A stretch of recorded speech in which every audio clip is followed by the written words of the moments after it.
నమస్కారము. నా పేరు జగదీష్ రెడ్డి. నేను 5వ తరగతి చదువుతున్నాను. ఈరోజు నేను సుమతీ శతకము ఉపకారికి నుపకారము అనే పద్యం చదువుచున్నాను.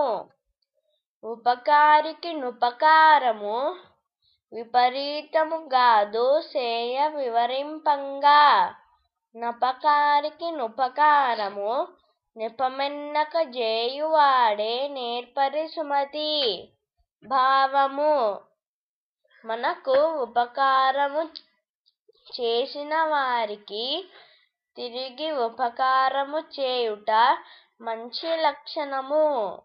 అంతేగాని అందులో ప్రత్యేకత ఏమీ లేదు. కాని అపకారము చేసిన వారిపై నెపములెన్నక తిరిగి వారికే ఉపకారము చేయగలిగినవాడే నేర్పరి అనిపించుకొనును. ధన్యవాదములు.